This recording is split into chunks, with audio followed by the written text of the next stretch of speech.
Sometimes in nature, animals defy instinct and form unusual bonds. Meet a cockatoo who enjoys giving massages to her feline buddy. He's gonna climb up. Join a California man who likes to hang 10 with his surfing goat. Then meet a hunting dog who has an unusual coworker. Whatever their size, shape, or species, these incredible duos have all become unlikely animal friends.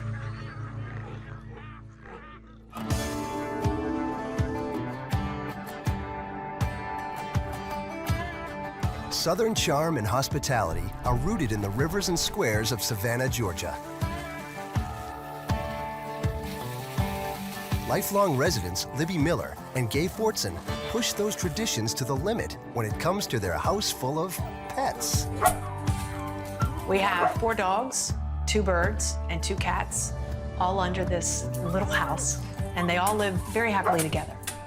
Good girls.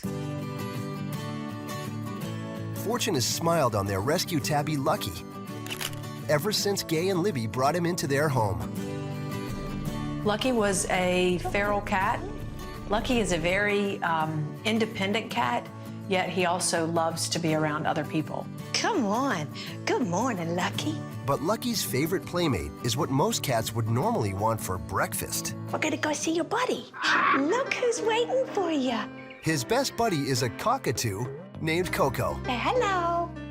Hello. Good morning. Oh, boo boo.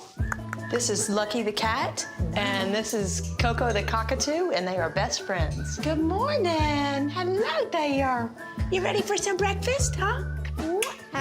You are? Good. Okay, come on. Coco is an umbrella cockatoo. She's got the name because she fluffs up.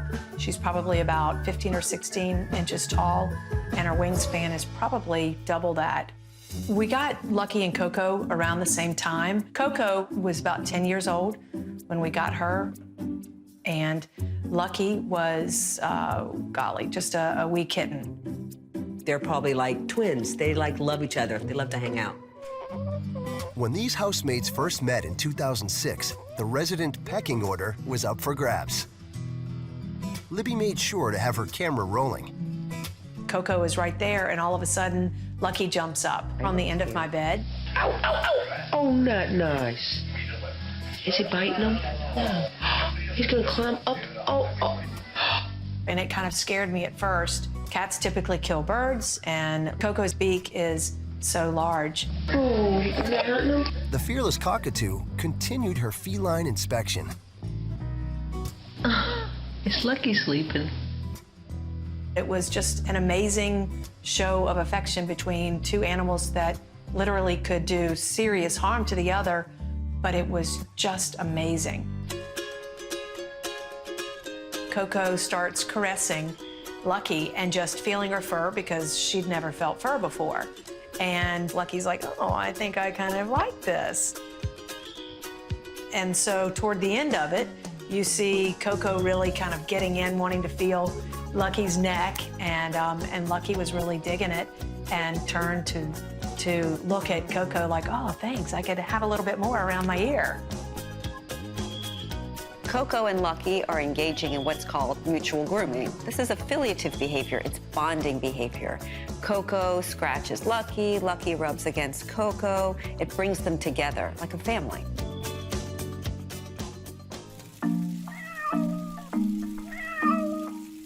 The inseparable pair have now been living together for 8 years.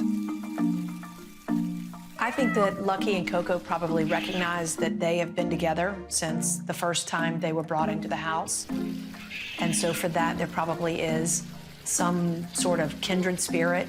Coco is a really, really cool bird, and she's definitely part of the family and part of Lucky's life, a big part of Lucky's life.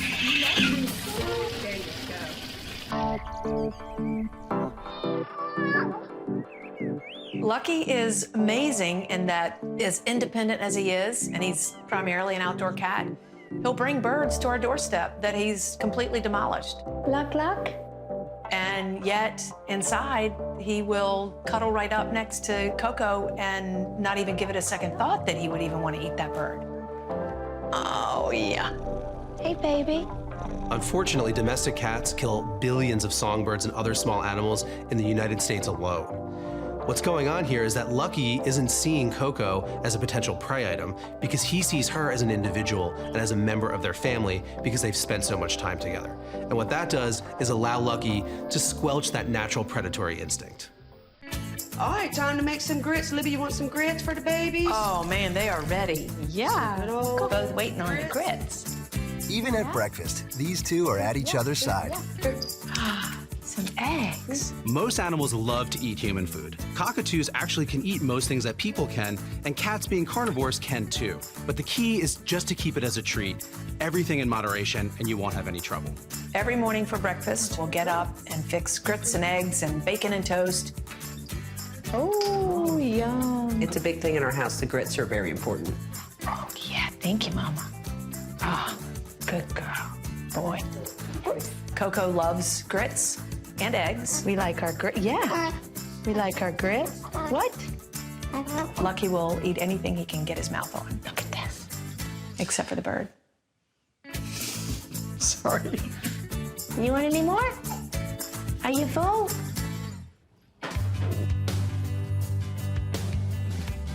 When it's time to relax, these two love to cuddle on the couch. One of my favorite times with Coco and Lucky is when we get to sit and watch movies. And Coco will snuggle up with me, and Lucky will be in my lap. Normally you would have dogs all in your lap, but it's a bird and a cat, and we just watch a movie together. Really? They love sitting together like this, just relaxing and really, I guess, just being loved. I don't know what it was that caused them to want to be together, Maybe it feels good on his mouth or something. but there's obviously some sort of bond. You could see they look each other in the eyes, and there's just something unique, something that drew them to each other.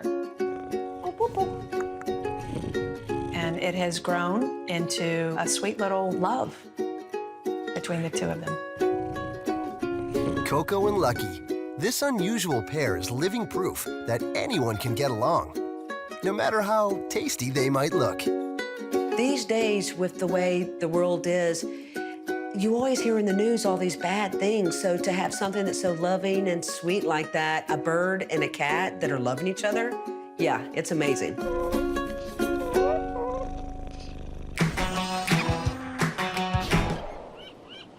Santa Cruz, California is a coastal paradise. It's also home to the Scheibe family. Bo Scheibe is your typical 2-year-old.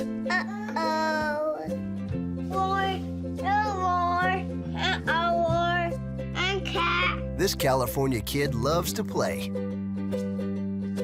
And he loves to wrestle with his best friend.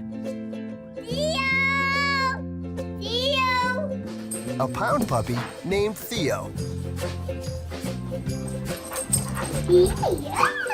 They're almost like twins in a sense because they've really kind of grown up together. It's Theo. Theo really just wants to be around Bo. Whatever Bo is doing, Theo wants to have something to do with it.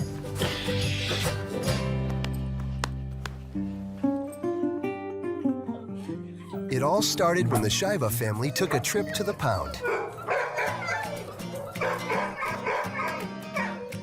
Theo is one of 11 puppies abandoned by their mother. We took one look at him and we were sold.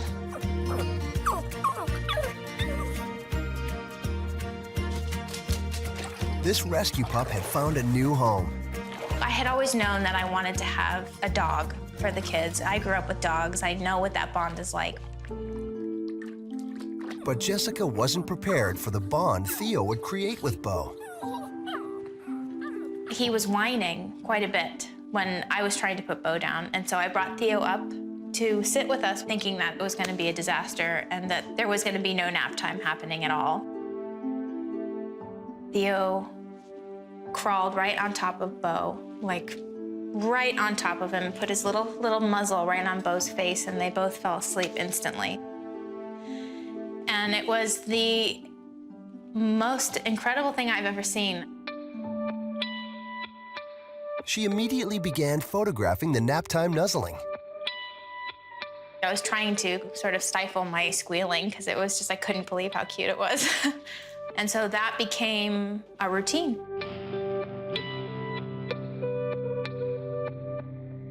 The relationship speaks for itself, and I think that the emotions that are conveyed without any sort of words.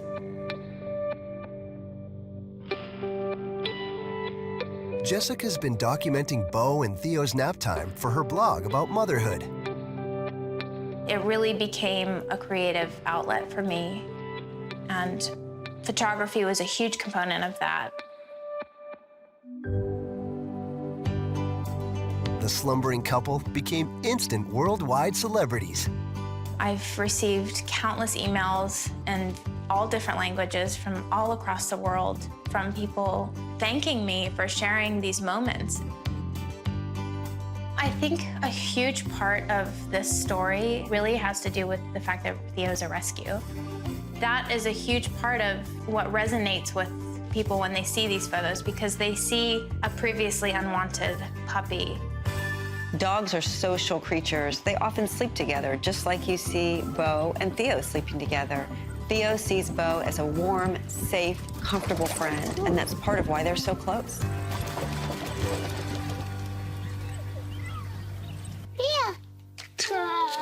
Theo is one of 1.4 million dogs rescued from shelters across America every year.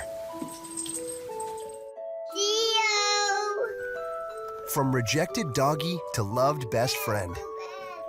Now, 9 months later, Theo's still closely at Bo's side. Even if he's quadrupled in size, Bo isn't bothered one bit. Theo really just wants to be around Bo. Their relationship has also changed in that rather than tumbling around like toddlers and sort of, you know, falling on top of each other and being goofy with each other, they're actually fighting a lot. Come, Theo. As Bo and Theo grow older, will these naptime buddies maintain their close friendship?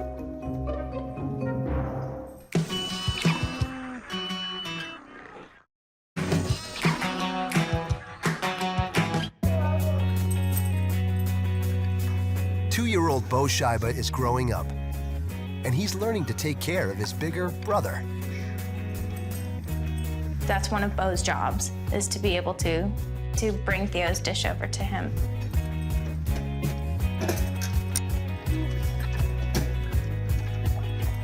Can we have some bites of eggs too, Bo? No, Mama, no. Good for you. Fill your belly up and give you lots of energy. With so much energy to burn, it's important for these youngsters to get out of the house.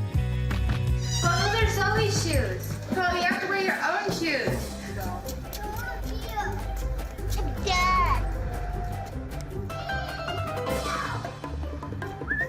Come on, buddy. Dad Justin knows just where to take them. You ready to go to the beach? Okay, let's get ready to go. Come on.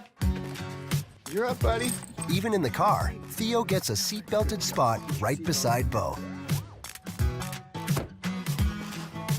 We make sure that they're very active in the morning for the first 3 or 4 hours before nap time. That's generally their most energetic time of day. What's the dog say?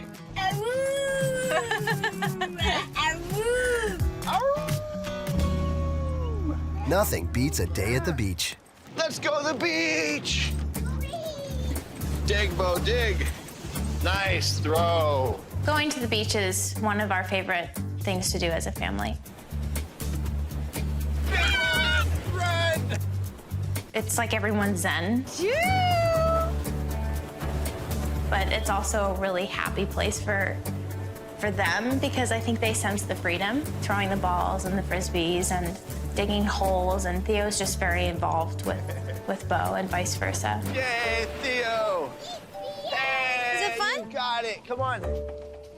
It's our favorite thing. Digging and fetching can wear a boy and his dog out. Theo, smile. Back at home, they'll catch some Z's. Theo, night-night. Night-night. Come on, Theo. Here, right here. Every day I'm surprised that it happens again.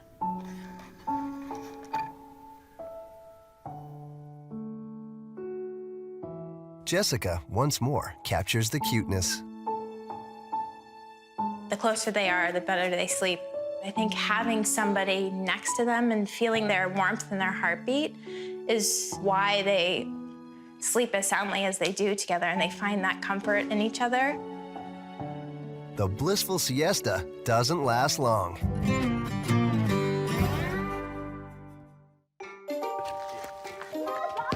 Theo and Bo have really spent a lot of time playing. They do a lot of ball play. If Bo's really into soccer for that particular day, Theo's into soccer as well. I'm gonna get the bath ready. After a full day, Theo! it's time for a bath. Together, of course. They have the most fun in the bathtub. And if Bo's not helping to scrub Theo, Theo's eating all of the bubbles. There's nothing like the bond between a child and a dog. Theo will be Bo's best friend for the rest of his life, and Bo will never forget that connection. Play, snuggle, nap, repeat. Once Bo outgrows his nap time, he might not need a cuddle buddy anymore. Night-night, buddy, right here. See you nice to Theo. Bo's getting to an age where he's not gonna need naps every day. In the end of the day, they're very, very sweet and nurturing with each other. And at nap time especially, you can see that bond that they built and that formed when Theo came home with us has really lasted. It's been very, very sweet.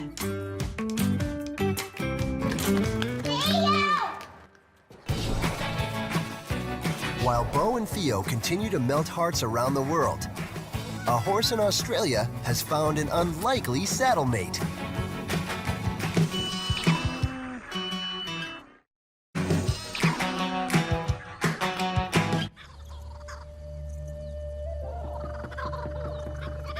The outskirts of Casino in New South Wales, Australia, is a rancher's paradise.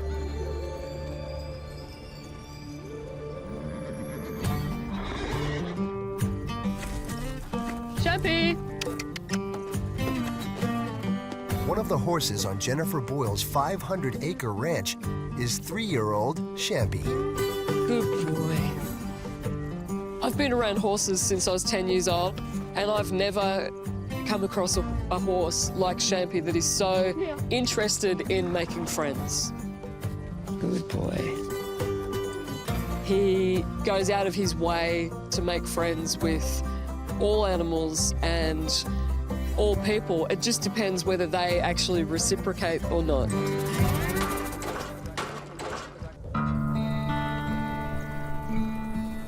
There's one mate that holds a very special place in his heart and on his back.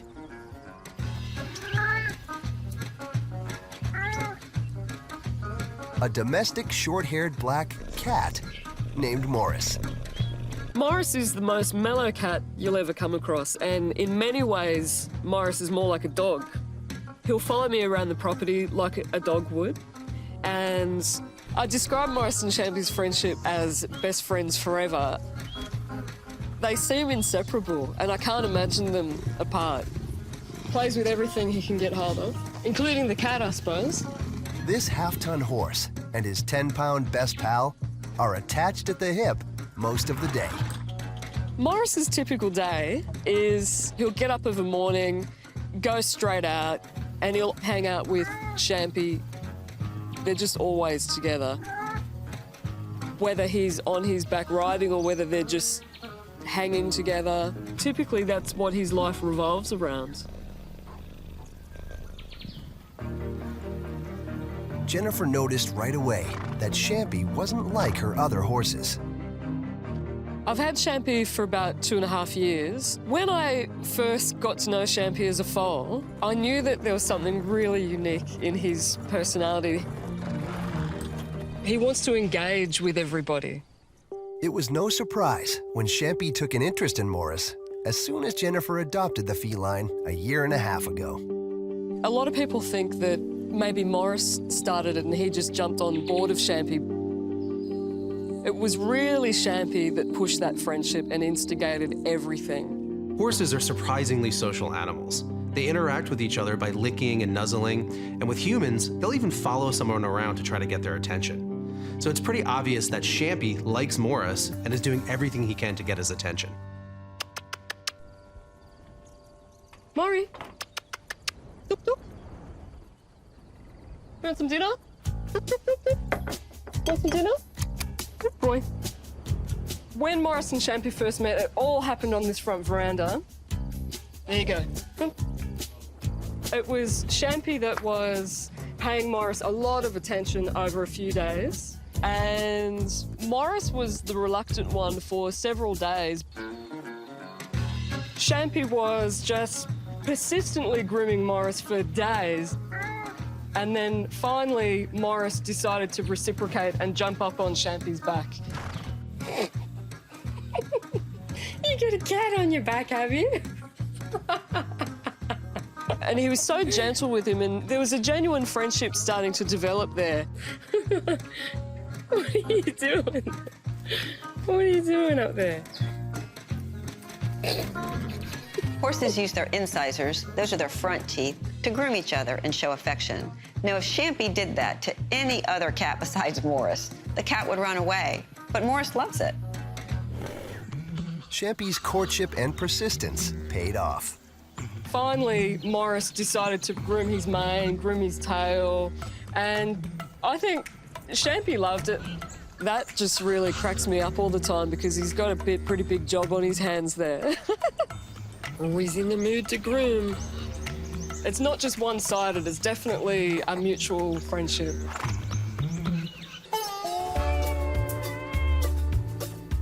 So this is Champy's rug, and he's got to wear it because Morris won't jump on him without the rug because he slides off too easily bareback. So that's their favourite rug, I say. It's not just Champy's rug, it's Morris and Champy's rug.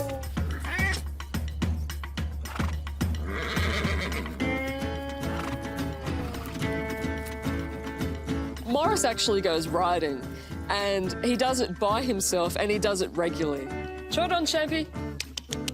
Every day I see them together, and Morris jumps up by himself. Woo, you're falling off there, Morris. I've seen Champy even coax Morris onto his back. How often do you see a horse riding cat? Even Jennifer has stiff competition for time in Champy's saddle. Well, it's getting really embarrassing now because I think Morris has clocked up more riding hours than I have on Champy, so that's becoming a bit of a joke. And that's not because I don't ride him often, it's just how often Morris does.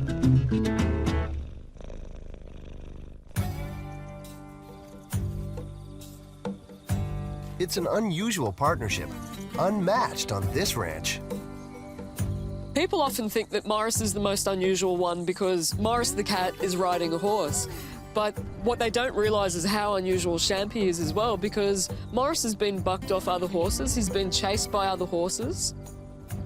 Because Champy was the first horse that he met, he assumed that all horses were as friendly as that. And they are genuine friends, and they do hang out a lot. Champy hangs out with Morris more than the other horses a lot of the time. Ultimately, there's a lot we can learn from these two unlikely friends. It doesn't matter that they're a different size. It doesn't matter that one's a horse and one's a cat. They don't care. They're best friends. And I think that's inspiring for people.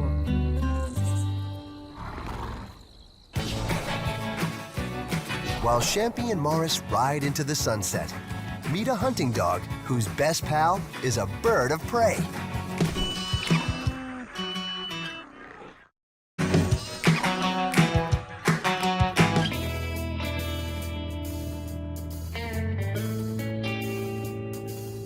In the high desert valley of western Nevada lie vast stretches of blue skies and staggering mountainous landscapes.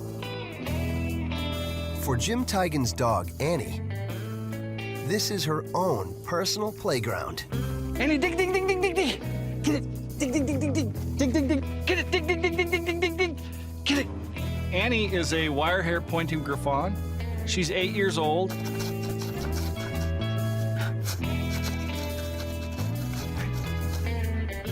She's still a puppy. She loves to play. Everything is engaging for her. She's just really a gift.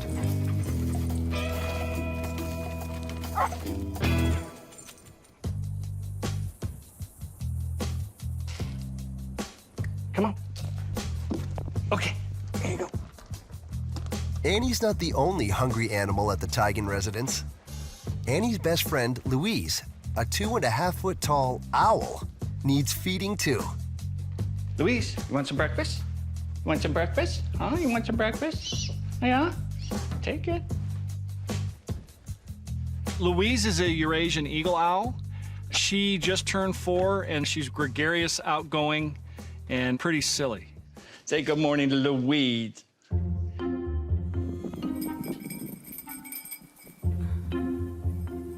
She always surprises me with some of her antics.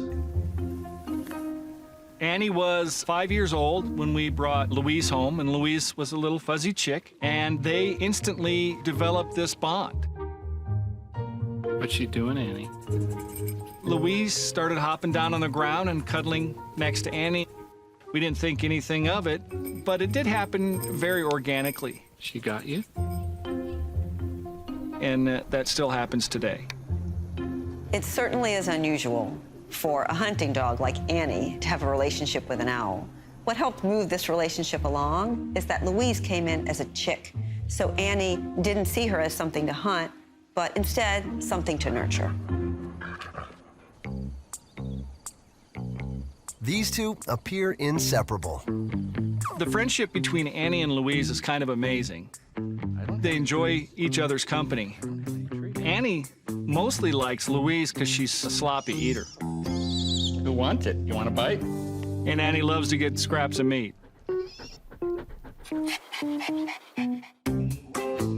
They love to watch TV together. They're most interested in the dancing competitions, but they also like nature. They'll chase each other around the house, and I can't tell you how many times we see something spontaneous that blows us away. Come on, just a second. These implausible pals don't just play together. You want to come in? They're also co-workers. What we do for a living is we do commercial bird control. We use trained hawks, eagles, falcons, and owls to keep birds off military installations, industrial sites, airports, and wine grapes. Annie and Louise have a symbiotic relationship at work. They work cooperatively and enjoy each other's company. Perfectly suited for this line of work, Louise is a naturally imposing bird of prey. She weighs nearly 8 pounds and has a wingspan of roughly 4.5 feet. Despite being inherently nocturnal, Louise is used to the day shift. She's better adapted for night vision and flying at night, her silent flight. But certainly they can hunt any time of the day. Her vision's just as good during the day. Most owls are nocturnal. Just like you and I, they are able to change their sleep cycle depending on their environment, much like someone who learns to sleep during the day and work the night shift. Annie has certainly earned her wings in the family business, too. I knew Annie had special skills with birds. She's worked around all these birds. You can tell from her body language, the way she moves. She has a special understanding of the birds, and that happens organically. Wire-haired pointing griffons are bird dogs. They're used for hunting all over the world. They're hardworking, energetic, and intelligent dogs. Clearing out bird pests is the perfect gig for Annie.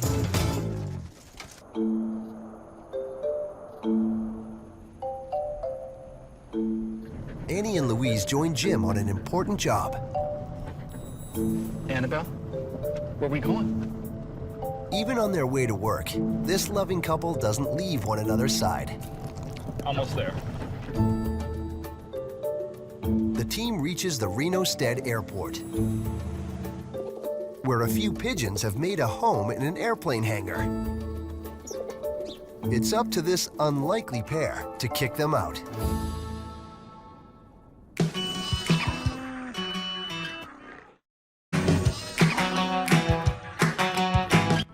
Come on, Annie, let's go to work. Good girl. Jim Tigan, his dog Annie, and Louise the owl are ready to evict a few rafter-squatting pigeons. This is my buddy Albie's hangar, and he's painting a couple airplanes here in the next couple of days, and he's got a couple pigeons that have been giving him fits. He's gonna have fresh paint. He doesn't want any fecal material. So we're gonna do him a solid and see if we can get the pigeons out of his hangar. Pigeons are descended from a bird called a rock dove that nests on cliff sides. And our buildings replicate that nesting area perfectly. That's why pigeons have done so well in our cities. Once they move in, they're not going anywhere unless you drive them out. Birds also pose a significant threat to planes on a runway. A few stray pigeons can cause catastrophic engine damage. It's critical that Annie and Louise work well as a team. Annie and Louise perform two different functions in our business. Louise is a visual scarecrow. Birds see her, they're intrinsically afraid of her. She's a huge, intimidating owl, and just about everything's afraid of owls, except for Annie. Annie chases the birds out of the territory. No, they're out here. Come on, get them up. Owls are expert predators, and many species feed on other birds. So small birds are naturally afraid of owls, and that's why Louise is so effective at getting rid of the pigeons.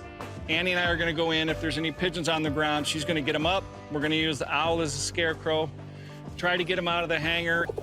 What we're trying to do is just raise environmental stressors so these birds that have learned to take advantage of humans' generosity go back to making their living a more natural way.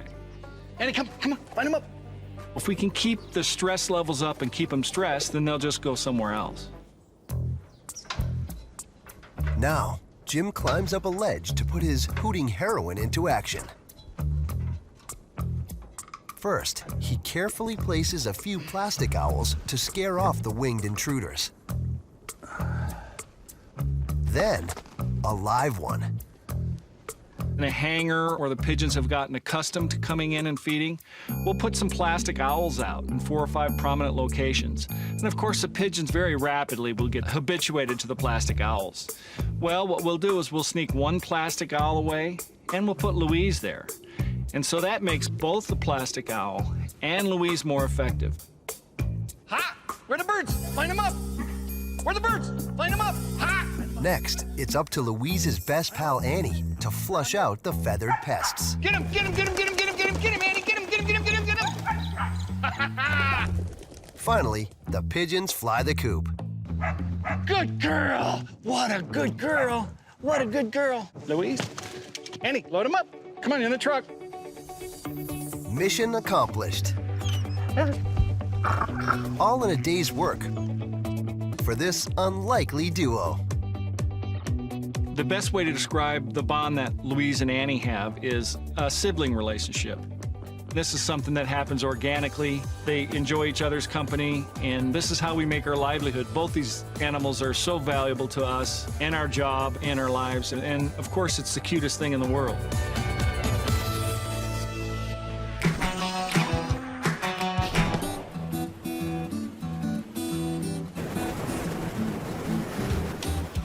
Pismo Beach is a classic California beach town. This is where avid surfer Dana McGregor hangs out with his unlikely friend. A friend who can hang for. Pismo, the surfing goat. There's not really words to describe love for Pismo. You ready? All right. You just get attached, and I had no idea that was gonna happen, and yeah, the connection's super deep. The depth of their bond led Dana to take Pismo out onto the water with him. But his love for goats started much earlier.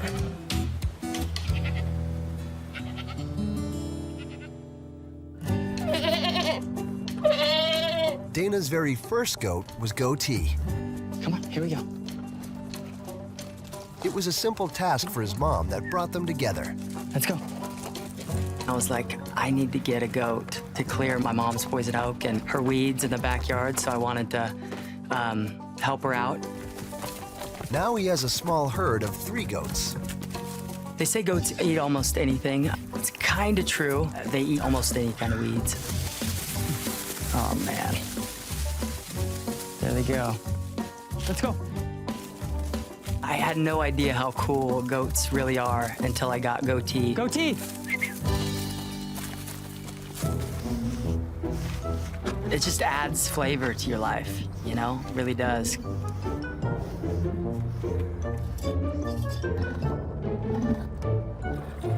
I thought it would be great to have kids, you know, have little goat kids. I heard they're real cute, and I decided to breed Goatee.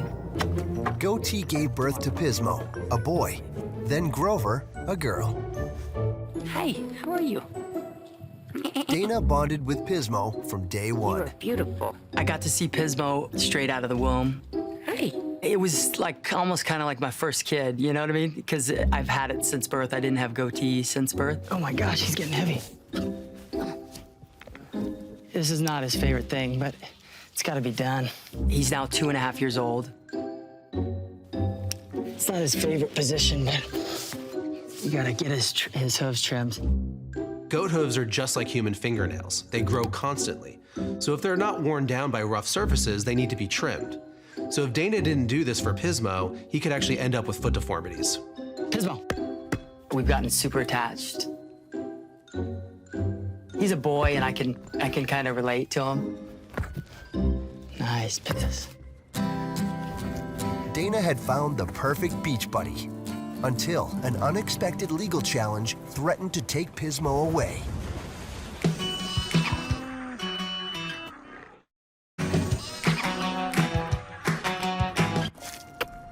Dana McGregor and his goat Pismo live in Pismo Beach, California. Yes. Dana learned that it was illegal to have a goat in this beach town and took action. I didn't know it was illegal to have goats in the city. My name's Dana McGregor, and current resident of Pismo Beach. So he decided to take his fight to Pismo Beach City Council. I take them around town, and people love seeing them. It kind of brings the joy and smile to their faces. I ended up going to the city council and just saying, hey, look at all the good things the goats bring to the city. The problem I'm facing is I bring them to the beach, and I've talked to the authorities a lot, the police department, and I don't think they want to give me a ticket. Dana's perseverance paid off. The ordinance has changed now to allow goats in the city of Pismo Beach. So it's pretty neat. Now with official citizenship, these unlikely friends spend almost every waking hour together. Let's go, Pez.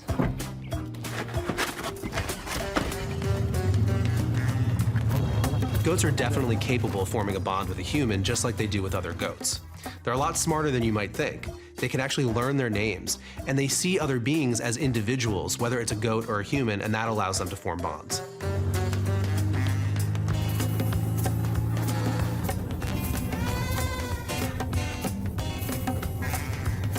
Pismo wasn't Dana's first surfing goat.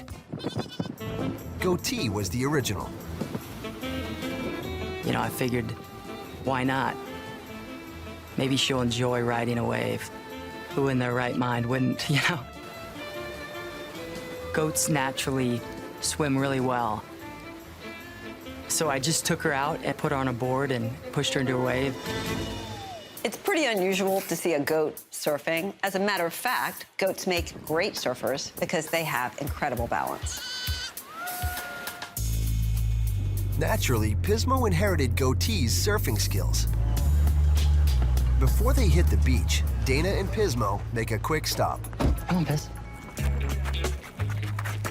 Walking around downtown Pismo Beach doesn't go unnoticed when your sidekick is a goat. Are you recording? Just an afternoon stroll, you know. Yeah. Street cleaning. The new way of street cleaning. Excellent. Thank you.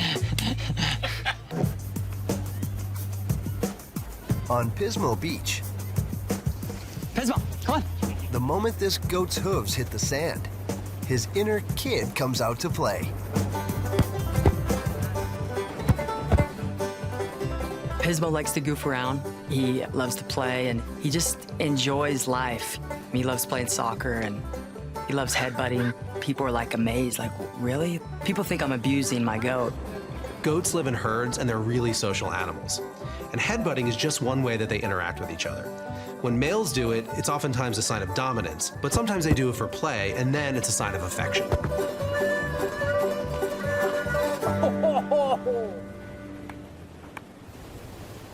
The waves are coming in. And then you just gotta keep the board stationary. Dana's recruited some human pals to help out. You ready to do this, Piz?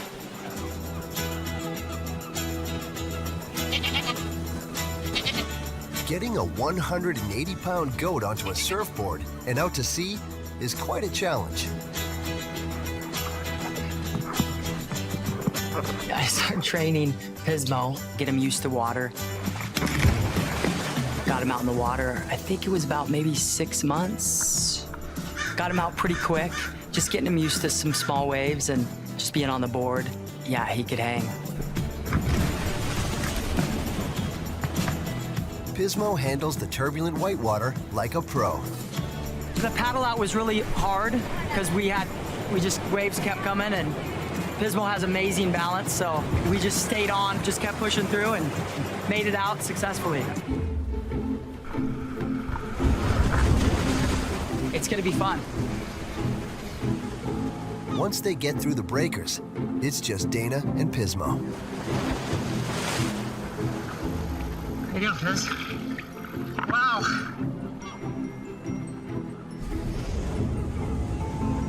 Definitely people are like pretty amazed seeing my goat out in the water. Dana positions Pismo to the front of the board and waits for the perfect wave.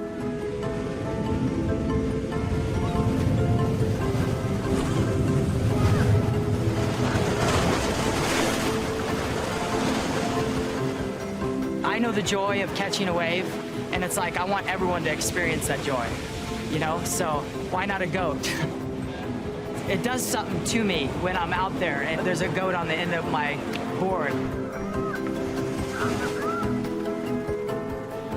No greater feeling than surfing with a goat. Surfed out, Pismo calls it a day. Pismo.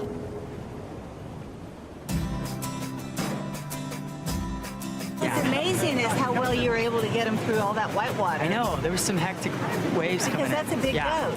Yeah. You were really able to stabilize him, it seems. It's cool to see he's still got it. Absolutely still got it. I really feel like my bucket list is now complete. Surfing was awesome today. Pismo caught about 4 or 5 really good waves. Yeah, we had a great time, and everyone's safe. I think it's great. Surfing's very important to my family, so I can understand anybody enjoying it. So the reward is pretty awesome because it brings people joy, you know, walking on the beach who's never seen surfing goats. And most of all, I think we have a good time just being together.